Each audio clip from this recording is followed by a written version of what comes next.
guys, welcome back to Let's Play Final Fantasy X. Last time, we made our way through all the stuff we could do at the Sunken Cave, or Cave of the Stolen Faith. And we made our way up here to finally move on with the plot. Before doing that, I would like to point out a couple of things from last time that I forgot to go over. I was a little scatterbrained in the last episode, so I will apologize, I guess not in advance, but you'll notice that I have a new present here. I somehow managed to get lucky enough to get 2 no-encounter weapons, when in my test run, I specifically tried to farm it, and I couldn't get any. Yes, the ghost enemy from the last time, he is able to drop no-encounter armor. And it's a relatively rare drop. I wouldn't recommend trying to go after it, especially not if you have the, the Steam version of the game where it doesn't really matter. You can press a button and you have no encounters anyway. But it is a very, very, very useful ability to have after the next couple of dungeons, once we've kind of gotten toward, when we're right at that final point, the tipping point, heading toward the final dungeon, or being able to do side quests. It's very useful there if you ever need to do backtracking, you don't want to fight a lot of the enemies. In this case, we're going to have to capture a lot of them, but if we're, say, done per an area, we have this ability now. I will point out the other ways of getting this later on in the game where I would normally have gotten it, but I just figured I'd point it out in case somebody, absolutely needs to have it at this point. Second thing, down there, I think I forgot to mention it. In that cave, you can encounter Malbros, just like on the Comlands, as well as the coral enemy, the lightning cats. They can be encountered down there too. I think they come with Machina, or I can't remember. Either way, doesn't really matter, but you can encounter them down there, just like I was saying. Actually, no, I did talk about that in the last one. I did the editing yesterday, and I thought I missed talking about it, but I guess now it's coming back to me, so who the hell knows? Okay, let's see. First things first, before you go any further, if you're going to do what I do, set that to memory. You'll thank me. Second thing, if you've taken Kimahri down a separate path that is not the thief's path, I would highly recommend you do something to get at least steel, if not also use, because they are both very valuable upcoming. If you have stop that. If you have taken a different path and you're not close to there are 2 ways of activating one of those nodes. The special sphere, which allows you to activate any skill, or, well, not a skill, rather a special that another character has activated on the grid. It's not going to go to them right now because Kimahri's already activated these 2 nodes here, so they're not going to show up. But you can do any other ones, pray, cheer, all that kind of good stuff. If you want, you could use one of them on steel because that's the more important of the 2, but use is very important as well.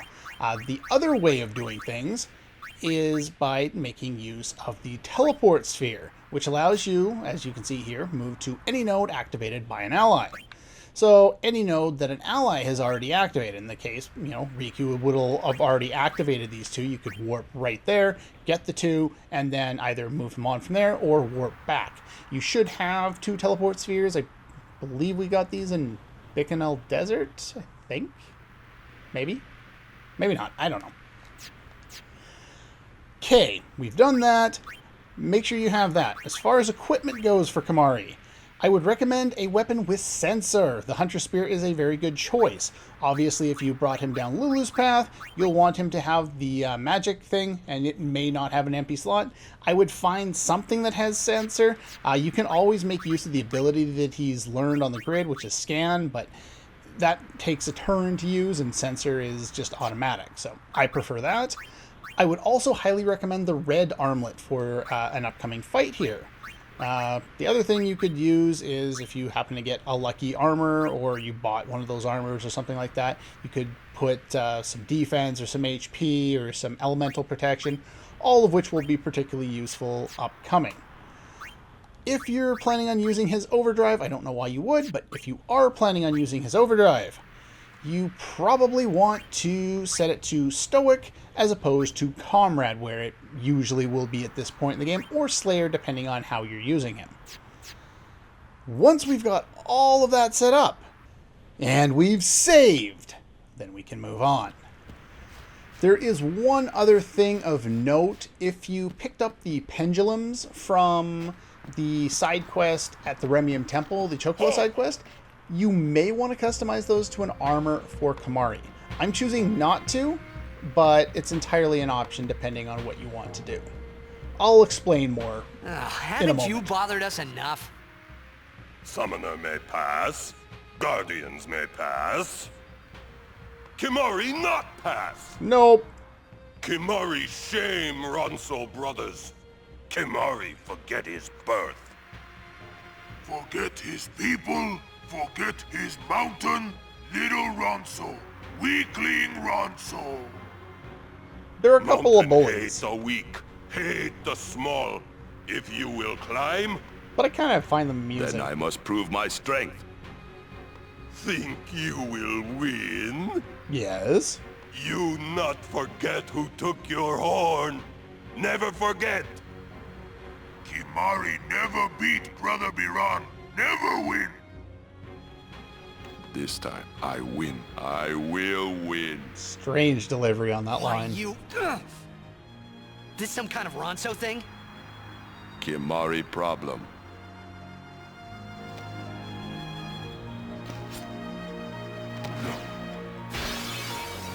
Biran rend you asunder. Hornless, hornless. I love the Hornless line. Okay. Kimahri in battle against both of them. Now, their stats will scale, so these numbers will be completely different from yours. So yeah, first things first, they scale depending on where you took Kimahri down the sphere grid. So if you've got lots of magic for them, they have lots of magic. If you've got lots of strength, they got lots of strength. In my case, they're going to have more speed because I went down Riku's path. Stealing is pretty much required for this fight. However, if you're lucky enough to have the use command, then it goes a lot faster as soon as I find my Chocobo feathers for haste. Haste will make things quite a bit easier, and the reason why we want things to be on what's the word, on memory there, the cursor, is because we can steal level 3 key spheres from these guys, and basically something we haven't had access to up to this point, and we need a whole bunch of them before we can really move on. Now, if you have the pendulums, you can equip them on the armor. It gives you Master Thief, and what it does is it won't steal the common item, 1 level 3 key sphere. It'll only steal the rare item, 2 level 3 key spheres, though your chances seem to decrease with that, at least in my kind of experience. I don't think technically that's how it works, but in my test run I tried both with using it and with using the armor and with not using the armor to see what it was going to do. And I didn't have any additional luck. I ended up with pretty much the same amount of level 3 key spheres at the end. And that's entirely the purpose of this fight, is to farm a lot of level 3 key spheres, as many as you can, which is why I want my cursor to memory so that I don't have to move the cursor all the time in order to do it. Having the elemental armor is very advantageous for us, and since you can see, our chances don't seem to be all that high right now. So what I like to do is I use the luck ability and the jinx ability. So we're going to lower their luck when they're on the same side like that, so we can hit them both at the same time. And then if they're ever separated, I will use the luck ability to build up my luck. Again, like with cheer and all that, these only work up to 5 times, but I think this just makes things a little bit easier, and with haste on, it's not like you're wasting a bunch of turns or anything like that. They really don't do that much damage, even though their damage and all that scales with you. But for the most part, it doesn't really matter. This is a really easy fight anyway. So I think that'll be 4, and that'll be 5. So we got 5 of those in. If you ever need to heal, we have high potions for that. It's more than enough to keep up with anything they can do. You can also learn, I think, all but one of the Ronzo rages in the entire game from these guys. So there's that option too. And once they go back on the same side, we'll use Jinx on them a couple more times, and we'll probably go with 4. That's probably good enough. Just because I'm kind of lazy when it comes to that. Now, the other aspect to this fight is learning those Ronzo rages. Baron, normally when you get in here, if you haven't learned it yet, you can learn Doom and I think Aqua Breath and maybe Fire Breath from him. But I can't remember because I almost always have all of the things already set up right from the start. Yankee, right now, you can't get anything. You need to deal more damage before you can get anything. So what I'm going to do off screen here is I'm going to steal as many as I can, even though I'm having horrible luck today. And hopefully when I get back, I will have, I'm hoping to get 8, so 4 from each guy. And remember, every time you successfully steal, you can steal the same item again the next time, but the success rate drops by half. So 100%, 50%, 25%, 12.5%. Beyond that, I think it's too difficult. I've done up to 10 before, but this time I think we're just going to go for 8 and hope we can get it. But I'll do all that off screen, and then I will see you in a moment. Okay, so I've stolen all of the key spheres that I needed out of the fight there. Make sure you do not use that. That would be bad. And now we can fight them outright. Now, each of them will use a different Ronzo rage, one that we haven't had access to at this point in the game, after you weaken them enough. So, when you go to attack them when they're together with a physical attack, they will guard for each other. So if you have the use ability, and you, say, still have some fire gems from before, you can throw some fire gems at them, which basically just does about 600 damage times, I think it's, what, 6? So you can do that if you want to, and when they're separate, you can use physical attacks. Now, if you've gone down Lulu's path, you have the level 3 elemental spells. Should know their place. Then you can go that route as well and just use the elemental spells. They won't guard the elemental spells, so you don't have to worry about that. Once you've seen them use their unique ability, you can use Lancet on them to learn said ability. Let's see here.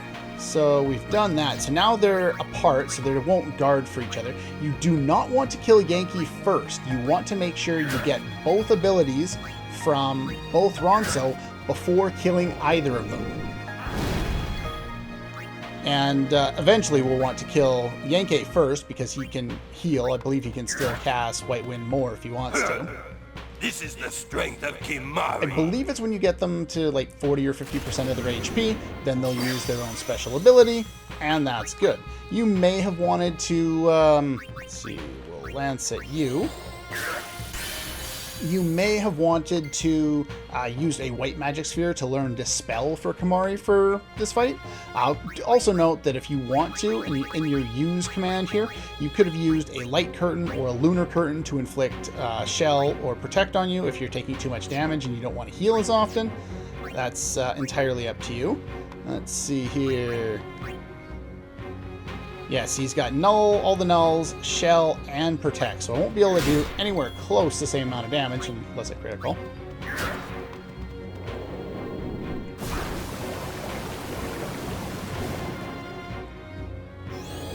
There we go. So what we want to do with this fight is we want to be able to get overkills as much as possible. You need 2,500 in order to overkill anybody. So let's see, Fire Gem on you, since he's by himself, it will all hit him. 3, 4, 5, okay, it's only 5, unless I counted wrong there. But either way, it's enough to overkill them, so that's good. As soon as you go to do that, unfortunately what happens is on his next turn, Biran doesn't really like you very much. Now he has the null, so I'm using something weak in order to kind of dispel that.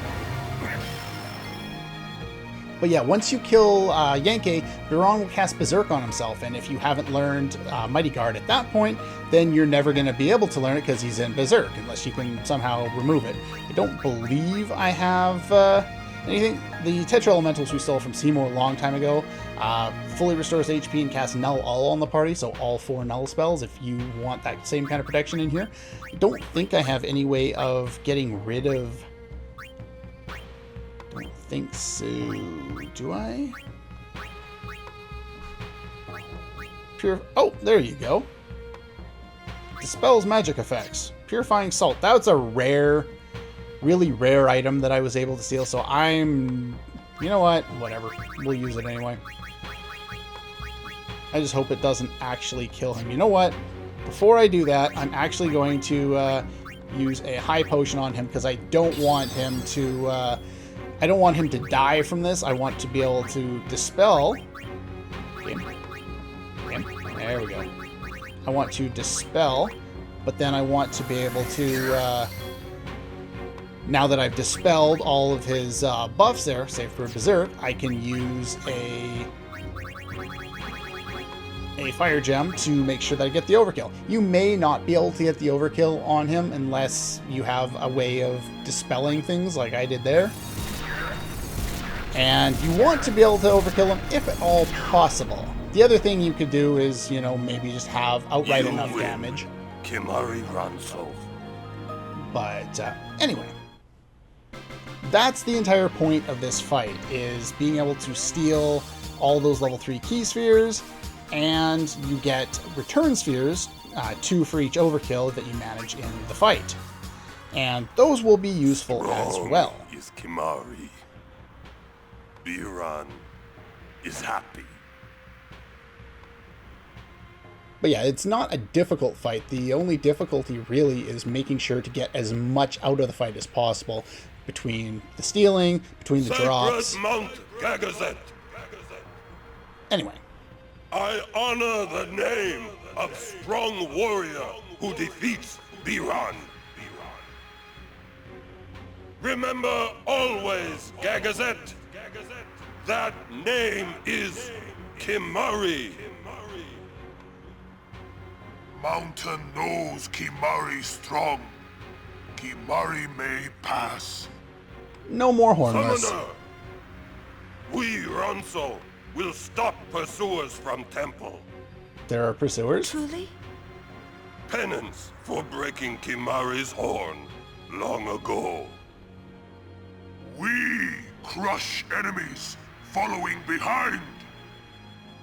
Kimahri crushed enemies standing before. You are most fortunate, Summoner. I thank you. Ronzo will shine your statue brightest. Thank you. But I fear that no one will make a statue for a traitor such as I am. Then Ronzo will make. With grand horn on head. That's awesome. That would be wonderful. Such a great uplifting thing to say, you know, when we're closing in on the end and the end's about to come. And yeah, just things are kind of depressing. I wanted to see Yuna's statue too, but I wanted to see it with Yuna by my side. It's a little bit slower than in the original, but that line has always just been delivered way too fast. Alright, so the first thing we're going to do is customize, now that we have it. Taming Sword, I finally got what I wanted to put on here. First Strike, we need 1 return sphere in order to do this.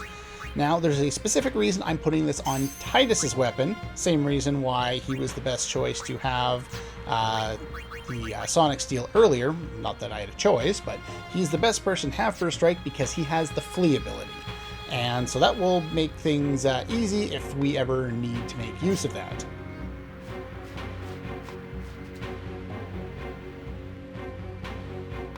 Okay. Cool. I am going to save. Yeah, that took way longer than I was expecting it to, but oh well. I do know you cannot play Blitzball now that we've come here. Though I believe if we leave the mountain, we can go play Blitzball again, so I don't really understand how that works, but sure, why not? Alright, let's see. Anything else I wanted to note? We got the no encounter armor, we got both of those. I just saved over it. I hope I used the thing on him, didn't I? Yeah, we got Mighty Guard. Not that I ever use, like, any of Kimahri's overdrives for the most part, but I figure I might as well at least show how to get them all. But yeah, I guess that's pretty much all for this one. Next time, we'll actually move up into the mountain, watch a few more scenes along the way, and fight very, very frequent and powerful battles. That's all for this one, and I'll see you guys next time.